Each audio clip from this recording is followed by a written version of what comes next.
Philippines government did introduce their Department of Science and Technology. They started a blockchain training program. How is that program progressing? Because as you say, knowing all of these things, you don't want to bombard people. But Leah, are you familiar with that, and how is that actually progressing in the Philippines?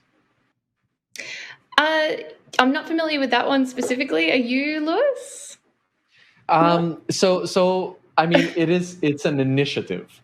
And I will say that the best way to train for blockchain is to just get into blockchain, right? I mean, Right. blockchain school, it is way better to just learn this stuff kind of, yourself, like contribute to open source projects, stuff like that. And I would wager that the vast majority of Filipinos that are, kind of looking into this stuff on a developer level are probably doing exactly that.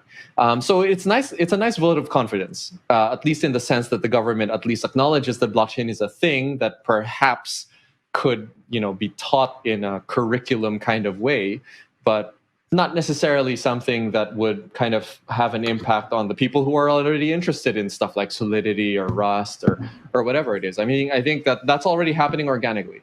And, kind of with the more of these kind of like other projects that we're seeing kind of coming up in the second half of this year, where, they're focusing specifically on training developers in Web3 programming languages, kind of those types of startups are going to just be more and more prevalent. And we think the Philippines is going to be a very obvious training ground for stuff like that, because we've got a hell of a lot of users over here.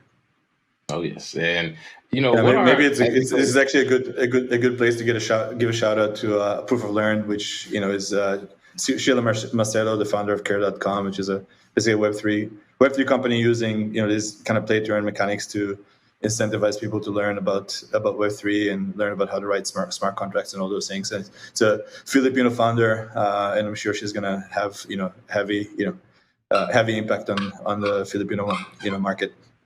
Mm-hmm. And Ron, while we're speaking on that Proof of Learn and some of these other impacts, do you believe that these different concepts can be started to be taught to kids, in different programs, after school programs, so that the next generation of Web3 innovation can sort of start? Or do you see that as sort of a barrier with kids getting into the market? No, I'm extremely positive on this, because I think this whole kind of Web3 movement really it's all about just distributing incentives, right, in the right way, right? And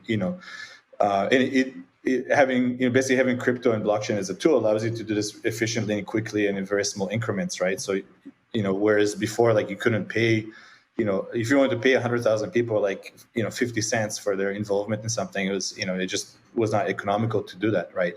Right. And so we're still at early exploration and experimentation of what that capability allows us to do. And I think the reason we're seeing all the take up in in emerging markets is because those small incremental payments actually happen to be quite significant compared to what people earn day to day in their real jobs, right? So I mean, okay, we had Axie where we were incentivizing people to play games. Whether that is going to last as a model or not, I think is a question. But I mean, for sure, there's going to be organizations that will be, very happy to incentivize people to learn about, even, we're talking about Web3, awareness, but there's much more basic things to tackle, like health-related projects, reproductive health, like many different things that, we can use as incentive, systems to, to basically, to uplift. And there were like, I mean, even if I go back like 4 or 5 years ago, the consensus people I remember were experimenting with using crypto to incentivize people to collect ocean trash and ocean plastics, right? And that was actually working quite well at a small scale. I think there's a lot of stuff that will come for sure. I'm quite excited. Mm-hmm.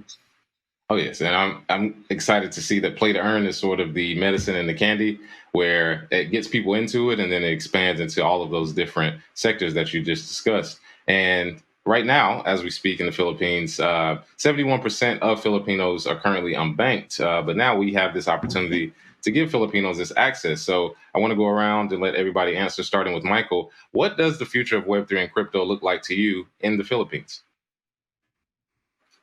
Okay, so I think at this moment, and just in future of work in crypto, is that many people are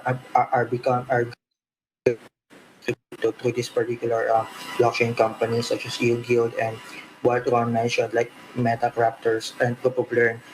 But there are many segments here in the Philippines that I think needs more support at the moment. So how I see this, that there are four segments right now of crypto users in the Philippines. There are traders and investors. Then there are play to earn gamers, and then there are NFT projects. And the fourth one are the four segments right now in the country.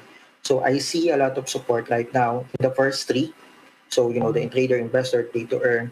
So I think, and what I wish, like many companies that are going to establish their or support the Philippine market, is to also have this particular support also to the port segment. So I think right now there are still a lot of problems on cashing in and cashing out on their end, like cashing out from MetaMask, for example, because in pay to earn there's direct right bridge from Ronin to a local exchange, for example. So that is my hope right now for the Philippine crypto. And Leah, what do you think about the future of Web3 and crypto in the Philippines? Yeah, so for me, you just mentioned the stat around the number of unbanked adults in the Philippines. I think a lot of people are starting to question that, giving someone a bank account is the holy grail of financial inclusion. A bank account doesn't necessarily help people improve their quality of life or even earn more money or, save more money or access loans or we haven't seen that has actually been able to improve people's lives. So I think there's a lot of people and projects already thinking about, well, what can we deliver people that actually has a lot more impact and agency and utility than a bank account? And in the space of Web3, and some banks are also, looking into this and adopting it in the Philippines, I think that's an exciting place for Filipinos because they've always been heavy internet users. They're the number one social media users in the whole world. They're fabulous gamers, but they've never been able to derive any real monetary or financial value from all these internet platforms that they bring and build so much value into. So I think that's what Web3 is really changing in terms of who could potentially claim ownership over these digital platforms and actually become part of a global decentralized economy. Quick plug, we are actually hosting an event in November 14th to 18th, and it will be exploring all of these topics. It's the Philippine Web3 Festival, so I couldn't help plugging it there, but that will be where everyone will be sort of coming together to discuss exactly these sorts of things. Where do we go from here, given the incredible adoption that we've seen over the past year or so? So I'm very excited for that too.